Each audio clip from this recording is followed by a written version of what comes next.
ನಮಸ್ಕಾರ, ನಾನು ನಿಮ್ಮ Santosh Kattimani. Vijayapura voice digital breaking ನ್ಯೂಸ್ಗೆ ಸ್ವಾಗತ. ಈ ದಿನದ ವಿಶೇಷ ವರದಿ. ವಿಜಯಪುರ, ಜೂನ್ 10. ವಿಜಯಪುರ ನಗರದ ಶ್ರೀ ಸಿದ್ದೇಶ್ವರ ದೇವಸ್ಥಾನದಲ್ಲಿ ಭಾರತೀಯ ಜನತಾ ಪಕ್ಷದ ವತಿಯಿಂದ ವಿಶೇಷ ಪೂಜೆ ಹಾಗೂ ಸಂಭ್ರಮಾಚರಣೆ ಕಾರ್ಯಕ್ರಮವನ್ನು ಹಮ್ಮಿಕೊಳ್ಳಲಾಯಿತು. ಭಾರತದ ಹೆಮ್ಮೆಯ ಪ್ರಧಾನಮಂತ್ರಿ ಶ್ರೀ ನರೇಂದ್ರ ಮೋದಿ ಅವರು ದೇಶದ ಮೊದಲ ಪ್ರಧಾನಮಂತ್ರಿ ಜವಾಹರಲಾಲ್ ನೆಹರು ಅವರ ಪ್ರಧಾನಮಂತ್ರಿತ್ವದ ಅವಧಿಯನ್ನು ಮೀರಿಸಿ ಹೊಸ ದಾಖಲೆಯನ್ನು ನಿರ್ಮಿಸಿರುವ ಹಿನ್ನೆಲೆಯಲ್ಲಿ ವಿಜಯಪುರ ಜಿಲ್ಲಾ ಬಿಜೆಪಿ ಘಟಕದಿಂದ ವಿಶೇಷ ಸಂಭ್ರಮಾಚರಣೆ ನಡೆಸಲಾಯಿತು. ಈ ಸಂದರ್ಭದಲ್ಲಿ ವಿಜಯಪುರ ಲೋಕಸಭಾ ಕ್ಷೇತ್ರದ ಸಂಸದರಾದ ರಮೇಶ್ ಜಿಗಜಿಣಗಿ, ಮಾಜಿ ವಿಧಾನ ಪರಿಷತ್ ಸದಸ್ಯರಾದ ಅರುಣ್ ಶಹಾಪುರ, ಬಿಜೆಪಿ ಜಿಲ್ಲಾಧ್ಯಕ್ಷರಾದ ಗುರುಲಿಂಗಪ್ಪ ಅಂಗಡಿ, ಬಿಜೆಪಿ ನಗರಾಧ್ಯಕ್ಷರಾದ ಮಲ್ಲನಗೌಡ ಪಾಟೀಲ, ಎಸ್ಸಿ ಮೋರ್ಚಾ ಜಿಲ್ಲಾ ಅಧ್ಯಕ್ಷರು, ಜಿಲ್ಲಾ ಪದಾಧಿಕಾರಿಗಳು, ಪ್ರಧಾನ ಕಾರ್ಯದರ್ಶಿಗಳು, ಕಾರ್ಯಕರ್ತರು ಹಾಗೂ ನರೇಂದ್ರ ಮೋದಿ ಅಭಿಮಾನಿಗಳು ಭಾಗವಹಿಸಿದ್ದರು. ಸಿದ್ದೇಶ್ವರ ದೇವಸ್ಥಾನದಲ್ಲಿ ವಿಶೇಷ ಪೂಜೆ ಸಲ್ಲಿಸಿ ಪಟಾಕಿ ಸಿಡಿಸುವ ಮೂಲಕ ಸಂಭ್ರಮಾಚರಣೆ ನಡೆಸಲಾಯಿತು. ಬಳಿಕ ಪತ್ರಿಕಾಗೋಷ್ಠಿಯನ್ನು ಉದ್ದೇಶಿಸಿ ಮಾತನಾಡಿದ ಸಂಸದ ರಮೇಶ್ ಜಿಗಜಿಣಗಿ ಅವರು, ಪ್ರಧಾನಿ ನರೇಂದ್ರ ಮೋದಿ ಅವರ ನಾಯಕತ್ವದಲ್ಲಿ ಭಾರತ ವಿಶ್ವಮಟ್ಟದಲ್ಲಿ ಹೊಸ ಎತ್ತರಕ್ಕೆ ಏರಿದ್ದು ಅಭಿವೃದ್ಧಿ, ಸುಶಾಸನ ಹಾಗೂ ರಾಷ್ಟ್ರೀಯ ಭದ್ರತೆಯಲ್ಲಿ ಐತಿಹಾಸಿಕ ಸಾಧನೆಗಳಾಗಿವೆ ಎಂದು ಹೇಳಿದರು. ಈ ವೇಳೆ ಬಿಜೆಪಿ ಮುಖಂಡರು ಹಾಗೂ ಕಾರ್ಯಕರ್ತರು ಪ್ರಧಾನಿ ನರೇಂದ್ರ ಮೋದಿ ಅವರ ಸಾಧನೆಗಳನ್ನು ಶ್ಲಾಘಿಸಿ ಅಭಿನಂದನೆ ಸಲ್ಲಿಸಿದರು. ಕ್ಯಾಮೆರಾ ಮ್ಯಾನ್ ಜೊತೆ ನಾನು ಸಂತೋಷ್ ಕಟ್ಟಿಮನಿ, ವಿಜಯಪುರ ವಾಯ್ಸ್ ಡಿಜಿಟಲ್, ವಿಜಯಪುರ. ನಮ್ಮ ಈ ವಿಶೇಷ ವರದಿ ನಿಮಗೆ ಇಷ್ಟವಾದರೆ ವಿಡಿಯೋವನ್ನು ಲೈಕ್ ಮಾಡಿ, ನಿಮ್ಮ ಸ್ನೇಹಿತರೊಂದಿಗೆ ಶೇರ್ ಮಾಡಿ ಹಾಗೂ ಕಾಮೆಂಟ್ ಮೂಲಕ ನಿಮ್ಮ ಅಭಿಪ್ರಾಯವನ್ನು ತಿಳಿಸಿ.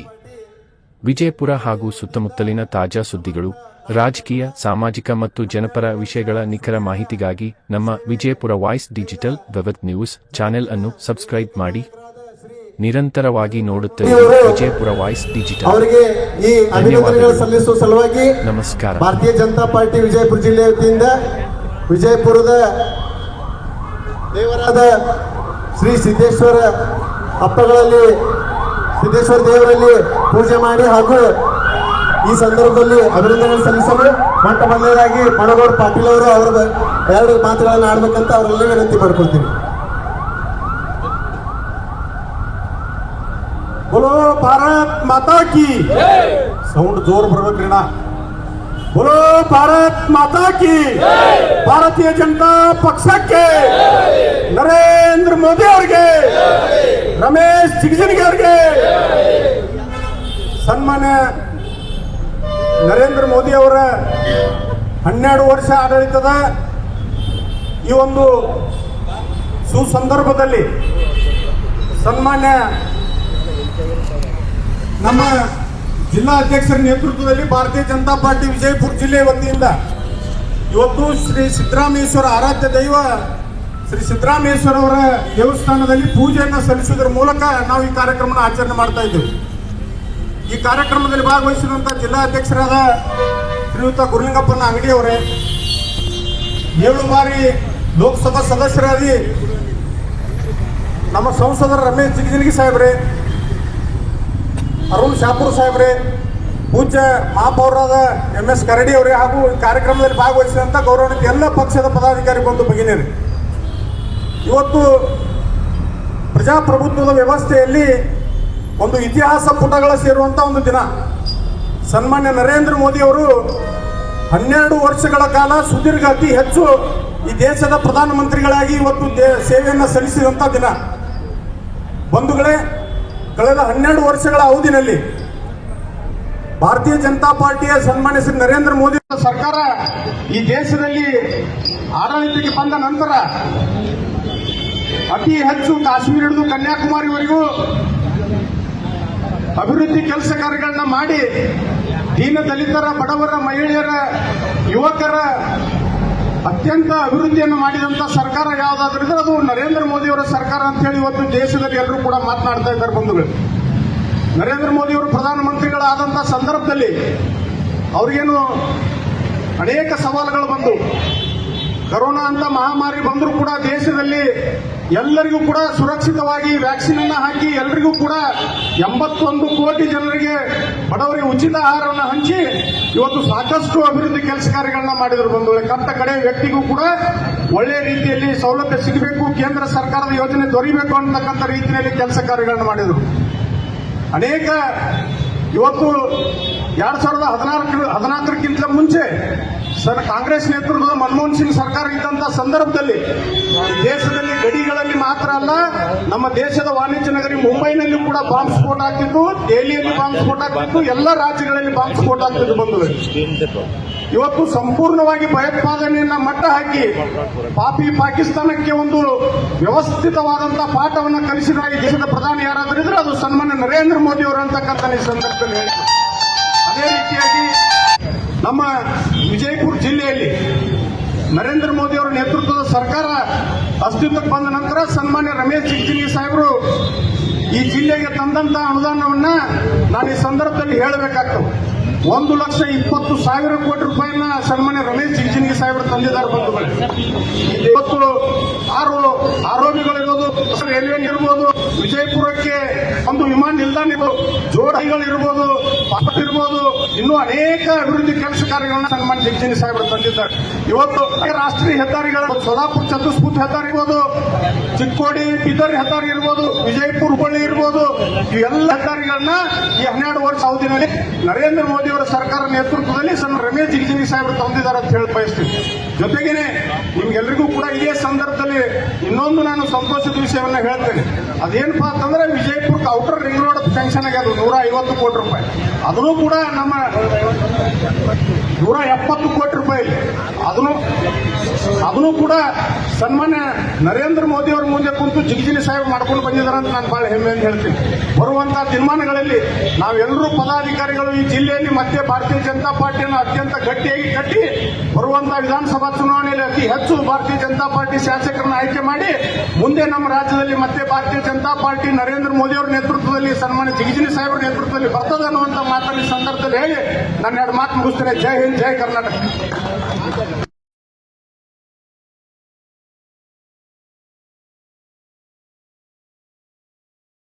ಅವರು ತಿಳಿಸಿದ್ದಾರೆ. ಈಗ ನಮ್ಮೆಲ್ಲರ ಹೆಮ್ಮೆಯ ಸಂಸದರಾದ ರಮೇಶ್ ಜಿಗಜಿಣಗಿ ಸಾಹೇಬರು 1-2 ಮಾತುಗಳನ್ನು ಆಡಬೇಕಂತ ಅವರಲ್ಲಿ ವಿನಂತಿ ಮಾಡ್ಕೊಳ್ತೀನಿ. ಇವತ್ತು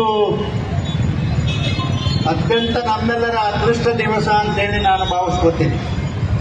ಅದು ನಮ್ಮ ಪೂಜ್ಯ ಸಿದ್ದೇಶ್ವರ ಸ್ವಾಮೀಜಿಯವರ ನೆನೆಸ್ಕೊಂಡು ಅವರ ಚರಣ ಕಮಲಗಳಿಗೆ ನಮಸ್ಕರಿಸಿ ಇವತ್ತು ಇಲ್ಲಿ ಬಂದಿರತಕ್ಕಂಥ ನಮ್ಮ ಪಕ್ಷದ ಅಧ್ಯಕ್ಷರು, ಪಕ್ಷದ ಹಿರಿಯರು, ತರುಣ ಮಿತ್ರರು, ಶ್ರದ್ಧೆಯ ಸಹೋದರಿಯರು, ಪತ್ರಿಕಾ ಬಂಧುಗಳು, ಇದು 12ನೇ ವರ್ಷದ ನರೇಂದ್ರ ಮೋದಿ ಅವರ ಒಂದು ಸಾಧನೆಯ ಬಗ್ಗೆ ಬಹಳ ಚೆನ್ನಾಗಿ ಅರುಣ್ ಚಾಪೂರ್ ಅವರು, ನಮ್ಮ ಮಲ್ಲೂಗೌಡರು ಬಹಳ ಚೆನ್ನಾಗಿ ಹೇಳ್ಯಾರ. ಆದ್ರೆ ಎದರಲ್ಲಿ ಕಡಿಮೆ ಬಿದ್ದದ್ರಿ? 12 ವರ್ಷದಲ್ಲಿ 70 ವರ್ಷ ಈ ದೇಶ, 60 ವರ್ಷ ಈ ದೇಶ ನಡೆಸಿ ಏನೇನು ಮಾಡಿದ್ರೇನ್ರಿ ಈ ದೇಶಕ್ಕ? ಹೇಳ್ರಿ ನೋಡೋಣ. ಒಂದರೆ ಬಿಜಾಪುರ ರೋಡ್ ಕಂಡಿತ್ತ, ವಾಜಪೇಯಿ ಅವ್ರು ಬಂದ ಮೇಲೆ ಸೊಲ್ಲಾಪುರ ಚಿತ್ರದುರ್ಗ ರೋಡ್ ಆಯ್ತು ವಿನಃ ಅವ್ರ ಅಪ್ರಾಣಿ ಒಂದು ಕೆಲಸನೂ ಕೂಡ ಅವ್ರು ಯಾವುದೂ ಮಾಡಲಿಲ್ಲ. ಆದ್ರೆ ಡುಬ್ಬ ಚಪ್ಪರಿಸ್ಕೋತಾರ, ನಾವು ಬಹಳ ಮಾಡಿದೆವು. ಏನ್ ಮಾಡಿದ್ರಿಪ್ಪ? ಅವ್ರು ಹೇಳಿದ್ರಲ್ಲ, ಏನು ಕರೋನಾ ಸಂದರ್ಭದಲ್ಲಿ ಒಂದ್ ವೇಳೆ ಭಾರತೀಯ ಜನತಾ ಪಕ್ಷ ಮೋದಿ ಅವರು ಇರದೇ ಇದ್ದಿದ್ರೆ ರಸ್ತೆ ಹೆಣಗಳು ಬೀಳ್ತಿತ್ತು ಅಂತಕ್ಕಂಥದ್ದು ಬಹಳ ಸ್ಪಷ್ಟವಾಗಿ ಈ ಸಂದರ್ಭದಲ್ಲಿ ನಾನು ಹೇಳಲಿಕ್ಕೆ ಬಯಸ್ತೇನೆ. ಯಾಕಂತಂದ್ರೆ ಅವ್ರಿಗೆ ಯಾರ ಬಗ್ಗೆನೂ ಕಾಳಜಿ ಇಲ್ಲ. ದೀನ ದಲಿತರ ಬಗ್ಗೆ, ಮುಸ್ಲಿಮರ ಬಗ್ಗೆ, ಹಿಂದುಳಿದವರ ಬಗ್ಗೆ. ಆದ್ರೆ ಏನು, ವೋಟ್ ಬ್ಯಾಂಕ್ ಮಾತ್ರ ಬೇಕು. ತಿಳಿಯಂಗಿಲ್ಲ ಈ ಮಂದಿಗೆ. ನಾವು ಎಷ್ಟು ತಿಳಿಸಿ ಹೇಳಿದ್ರು ತಿಳಿಯಲ್ತು. ನೋಡ್ರಿ, ಇವತ್ತು ನರೇಂದ್ರ ಮೋದಿ ಅವರು ಇವರು ಒಬ್ಬ ಅದೃಷ್ಟ ಪುರುಷ ಈ ದೇಶಕ್ಕೆ. ಜಗತ್ತಿನಲ್ಲಿ ಅತ್ಯಂತ ನೋಡ್ರಿ, ನಾವೆಲ್ಲ ಕಷ್ಟದಾಗಿದ್ದಾಗ ನಮ್ಮ ಮ್ಯಾಲ ಪಾಕಿಸ್ತಾನ ಮತ್ತೊಬ್ರು ಹಮಲ ಮಾಡಿದಾಗ ನಮಗೆ ಯಾರೂ ಕೂಡ ನಮಗೆ ಸಹಾಯ ಮಾಡ್ಲಿಕ್ಕೆ ಬರಲಿಲ್ಲ. ಆದ್ರೆ ನರೇಂದ್ರ ಮೋದಿ ಅವರು ತಾವು ಸ್ವಂತಕ್ಕೆ ಸೂರರಾಗಿ ಅವ್ರನ್ನೆಲ್ಲ ಹೆದರ್ಸ್ತಕ್ಕಂಥ ಕೆಲಸ ನರೇಂದ್ರ ಮೋದಿ ಅವರು ಮಾಡ್ಯಾರ. ಒಂದಲ್ಲ ಎರಡಲ್ಲ. ಆರ್ಥಿಕ ಪರಿಸ್ಥಿತಿ, ವೈಜ್ಞಾನಿಕ, ಆಮೇಲೆ ಎಲ್ಲಿ ಯಾವ ರೋಡು, ರೈಲ್ವೆ, ಆಮೇಲೆ ಟ್ರಾನ್ಸ್ಪೋರ್ಟೇಷನ್ ಯಾವ್ದು ಒಂದೇ ಎರಡ್ರಿ. ಆಮೇಲೆ ಜನರ ಆರೋಗ್ಯ ಹೇಳ್ರಿ, ಹೆಣ್ಣು ಮಕ್ಕಳಿಗೆ ಬೇಕಾಗಿರ್ತಕ್ಕಂಥದ್ದು ಯಾವುದು ಇದು ಎಂಥದ್ದು ಇಲ್ಲ ಅನ್ನೋದಿಲ್ಲ. ದೇಶಕ್ಕೆ ಬೇಕಾಗಿರ್ತಕ್ಕಂಥ ಎಲ್ಲಾ ವ್ಯವಸ್ಥೆಯನ್ನ ಪ್ರಧಾನಮಂತ್ರಿಗಳು 12 ವರ್ಷಗಳಲ್ಲಿ ಆ ಕೆಲಸವನ್ನ ಮಾಡಿದ್ದಾರೆ ಅಂತಕ್ಕಂಥ ಮಾತುವನ್ನ ಅತ್ಯಂತ ಸಂತೋಷದಿಂದ ಈ ಸಂದರ್ಭದಲ್ಲಿ ನಾನು ಹೇಳಲಿಕ್ಕೆ ಬಯಸ್ತೇನೆ. ನಮ್ಮ ಅದೃಷ್ಟ ನರೇಂದ್ರ ಮೋದಿ ಅವರಂತ ನಾಯಕತ್ವದಲ್ಲಿ ನಾನು ಒಬ್ಬ ಲೋಕಸಭಾ ಸದಸ್ಯನಾಗಲಿಕ್ಕೆ ನೀವೆಲ್ಲರೂ ಜಿಲ್ಲೆಯ ಜನ ಸಹಾಯ ಮಾಡಿದ್ರಿ ಅಂತಕ್ಕಂಥ ಮಾತುವನ್ನ ಈ ಸಂದರ್ಭದಲ್ಲಿ ಬಹಳ ಸಂತೋಷದಿಂದ ನಾನು ಹೇಳಲಿಕ್ಕೆ ಬಯಸ್ತೇನೆ. ಇವತ್ತು ವರ್ಲ್ಡ್ನಾಗ ನೋಡ್ರಿ, ಜಗತ್ತಿನಾಗ ನಮ್ಗೆ ಯಾರೂ ಹಿಂದೆ ಸಹಾಯ ಮಾಡ್ಲಿಕ್ಕೆ ಬಂದಿಲ್ಲ ಅಂದ್ರೆ ಇವತ್ತು ನಂಬರ್ ಹಚ್ಚದ ಪಾಳೆ ಹಚ್ಚಿ ಬರ್ಲಕತ್ತಾರ ದಿಲ್ಲಿಗೆ. ನರೇಂದ್ರ ಮೋದಿ ಅವರು ಭೇಟಿ ಆಗಬೇಕು, ಅವ್ರನ್ನ ಭೇಟಿ ಮಾಡಬೇಕು, ಅವ್ರ ಸಲಹೆ ಕೇಳಬೇಕು, ನಾವು ಸಹಾಯ ಬೇಕು ಅಂತ ಕೇಳಬೇಕು ಅಂತೇಳಿ ಜಗತ್ತಿನ ಎಲ್ಲರೂ. ಟ್ರಂಪ್ ಅವ್ರು ಏನ್ ಹೇಳಿದ್ರು, ನಾನು ಒಬ್ಬ ಮಾತ್ರ ನರೇಂದ್ರ ಮೋದಿ ಅವರು ನನ್ನ ಬಿಟ್ರೆ ನರೇಂದ್ರ ಮೋದಿ ಅವರು ಈ ಜಗತ್ತಿಗೆ ಒಬ್ಬ ನಾಯಕ ಅಂತಕ್ಕಂಥ ಮಾತು ಹೇಳ. ನೋಡ್ರಿ, ಇದಕ್ಕಿಂತ ದೊಡ್ಡದು ಏನಾದ್ರು ಬೇಕಾಯ್ತು? ಎಂದಾದ್ರೂ ಯಾವ್ದಾದ್ರೆ ಅನಿಸ್ಕೊಂಡ್ರ ಭಾರತೀಯರು ಎಂದರೆ ಅನಿಸ್ಕೊಂಡ್ರೆ ಹೇಳ್ರಿ ದಯವಿಟ್ಟು. ಅದಕ್ಕಾಗಿ ನರೇಂದ್ರ ಮೋದಿ ಅವರ ಸಾಧನೆ ಈ ದೇಶದಲ್ಲಿ ಅತ್ಯಂತ ದೊಡ್ಡ ಸಾಧನೆ ಅಂತಕ್ಕಂಥ, ಹಿಂದೆ ಯಾವತ್ತೂ ಕೂಡ ಯಾರೂ ಮಾಡದೇ ಇರತಕ್ಕಂಥ ಸಾಹಸವನ್ನ ಮಾಡಿ ಈ ದೇಶದ ಜನರಿಗೆ ರಕ್ಷಣೆಯನ್ನ ಕೊಟ್ಟು, ಈ ದೇಶದ ಜನರಿಗೆ ಬೇಕಾಗಿರ್ತಕ್ಕಂಥ ಸಂರಕ್ಷಣೆಯನ್ನು ಕೊಟ್ಟು ನಮ್ಮನ್ನೆಲ್ಲ ಬದುಕಿಸಲಿಕ್ಕೆ ಪ್ರಯಾಸ ಮಾಡಿದ್ದಾರೆ ಅಂತಕ್ಕಂಥ ಮಾತವನ್ನ ಈ ಸಂದರ್ಭದಲ್ಲಿ ಬಹಳ ಸಂತೋಷದಿಂದ ಈ ಸಂದರ್ಭದಲ್ಲಿ ನಾನು ಹೇಳಿ, ಇವತ್ತು ದೇವರ ಇನ್ನೊಂದು ಸ್ವಲ್ಪ ದಿನ ಅವ್ರಿಗೆ ಆಯುಷ್ಯ, ಆರೋಗ್ಯ, ಅಧಿಕಾರ ಬೇಕು ಅವ್ರಿಗೆ. ಎಷ್ಟು ದಿವಸ ಅಧಿಕಾರದಲ್ಲಿ ಇರ್ತಾರ ಅನ್ನೋದು ಯಾರು ಜಡ್ಜ್ ಮಾಡ್ಲಿಕ್ಕಾಗಲ್ಲ. ಬಹಳ ಜನ ತಿಳ್ಕೊಂಡಾರ. ಈಗ ನೋಡ್ರಿ, ಅಲ್ರಿ ಈ ದೇಶದೊಳಗ ಕಲ್ಕತ್ತಾದಲ್ಲಿ, ವೆಸ್ಟ್ ಬಂಗಾಳದಲ್ಲಿ ಇದು ಮುಗದೆ ಹೋಯ್ತು, ಇಲ್ಲಿ ಯಾರೂ ಬರುವುದಿಲ್ಲ ಅಂತಕ್ಕಂಥ ಮಾತಾಡ್ತಿದ್ರು ಎಲ್ಲ ಈ ದೇಶದಾಗ. ನೋಡ್ರಿ, ಅಂತ ಜನರನ್ನ ಎಲ್ಲರನ್ನ ಹಾಳು ಮಾಡಿ ಚುನಾವಣೆಯಲ್ಲಿ ಸೋಲಿಸಿ ಆ ಪಕ್ಷದ ಎಲ್ಲರೂ ಕೂಡ ಇವತ್ತು ಭಾರತೀಯ ಜನತಾ ಪಾರ್ಟಿಗೆ ಸೇರಿಸ್ತಕ್ಕಂಥ ಕೆಲಸ ನಡೆದದು. ಇದು ಸಾಮಾನ್ಯ ಕೆಲಸ ಅಲ್ಲ, ಇದು ಒಂದೇ ಅಲ್ಲ. ಈಗ ಎಲ್ಲದ ಕಾಂಗ್ರೆಸ್ ಎಲ್ಲಿ ಇಲ್ಲ. ಈ ಮಂಡಿ ಕರ್ನಾಟಕದಾಗ ಅದ, ಅಲ್ಲಿ ಎಲ್ಲರೂ ಬರ್ಕೋರಿ ಎದ್ಯಾಗ ಇದೇ ಬಹಳ ದಿನ ಈ ಕರ್ನಾಟಕದಾಗ ಸರ್ಕಾರ ನಡೆಯೋದಿಲ್ಲ. ಇಷ್ಟು ಮಾತ್ರ ನಾನು ಇದು ಭವಿಷ್ಯ ಅಂತೇಳಿ ನಾ ಹೇಳಲಿಕ್ಕೆ ಬಯಸ್ತೀನಿ ಅಂತಕ್ಕಂಥ ಮಾತವನ್ನ ಬಹಳ ಸ್ಪಷ್ಟವಾಗಿ ಸಂದರ್ಭದಲ್ಲಿ ಹೇಳಿ, ಮುಂದಿನ ದಿನಮಾನಗಳಲ್ಲಿ ಮೋದಿಯವರಿಗೆ ಒಳ್ಳೆಯ ಒಂದು ಶಕ್ತಿಯನ್ನ ದೇವರು ಕೊಡ್ಲಿ, ಈ ದೇಶವನ್ನ ಇದೇ ರೀತಿ ಸಂಪೂರ್ಣವಾಗಿ ನಡೆಸಿಕೊಂಡು ಹೋಗ್ಲಿ ಅಂತ ಹೇಳಿ ಭಗವಂತನಲ್ಲಿ ಪ್ರಾರ್ಥನೆ ಮಾಡಿ, ಸಿದ್ದಪ್ಪ ಸ್ವಾಮೀಜಿಯಲ್ಲಿ ಕೂಡ ಪ್ರಾರ್ಥನೆ ಮಾಡಿ ನಾನು 2 ಮಾತು ಅಧಿಕಾರ ಜಿಲ್ಲೆ ಅಧ್ಯಕ್ಷರಾದ ಗುರುಲಿಂಗಪ್ಪ ಅಂಗಡಿಯವರು 2 ಮಾತುಗಳನ್ನು ಆಡ್ಬೇಕಂತ ಅವರಲ್ಲಿ ಕೇಳ್ಕೊಳ್ತೇವೆ. ಧನ್ಯವಾದಗಳು ತಿಳಿಸುತ್ತಾ ಈ ಕಾರ್ಯಕ್ರಮ ಇಲ್ಲಿಯೇ ಮುಕ್ತಾಯಗೊಳಿಸುತ್ತೇವೆ. ಧನ್ಯವಾದಗಳು.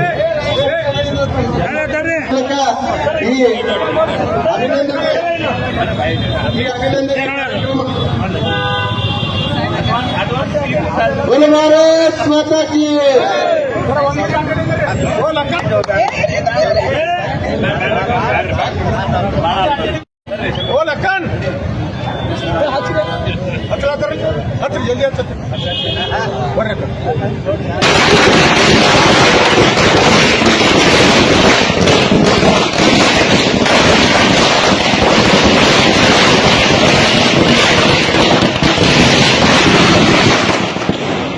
बोलो भारत माता की, ನರೇಂದ್ರ ಮೋದಿ ಅವರಿಗೆ.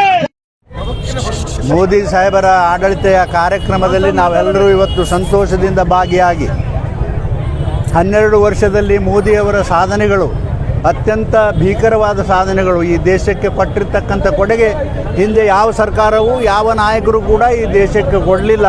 ಅಂತಹ ಒಂದು ಸಾಧನೆಯನ್ನು ಮಾಡಿರ್ತಕ್ಕಂಥ ಏಕೈಕ ಪುರುಷ ನರೇಂದ್ರ ಮೋದಿಯವರು ಅಂತಕ್ಕಂಥ ಮಾತವನ್ನು ಹೇಳಿ, ದೇಶಕ್ಕೆ ಏನು ಬೇಕು ಎಲ್ಲನೂ ಕೊಟ್ಟರು.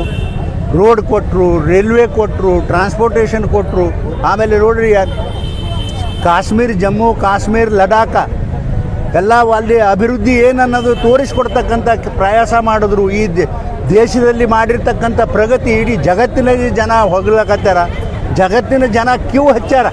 ಮೋದಿ ಅವರಿಗೆ ಭೇಟಿ ಆಗಬೇಕು ಅಂತಕ್ಕಂಥ ಇಂಥ ಒಬ್ಬ ನಾಯಕ ಸಿಕ್ಕಿರೋದು ನಮ್ಮ ಭಾರತೀಯರ ಎಲ್ಲ ಒಂದು ಅದೃಷ್ಟ ಅಂತಕ್ಕಂಥ ಮಾತಾ ನಾನು ಹೇಳಲಿಕ್ಕೆ ಬಯಸ್ತೀನಿ. ಈಗ ಖರ್ಗೆ ಅವರು ಗೃಹ ಸಚಿವರಾದ್ರು ಸರ್, ಸಂಘ ಪರಿವಾರ ದಾಖಲೆಗಳನ್ನ ಕೊಡಿ. ಅಲ್ಲೋ ಯಪ್ಪ, ನೀ ಖರ್ಗೆ ಅವರು ಇನ್ನೂ ಸಣ್ಣ ಹುಡುಗ, ಅವ್ರ ಅಪ್ಪನೇ RSS ವಿರುದ್ಧ ರಾಗಡ್ ಹೋರಾಟ ಮಾಡಿ ಮಾಡಿ ಮಾಡಿ ಸುಸ್ತಾಗಿ ಬಿಟ್ಟಾನ.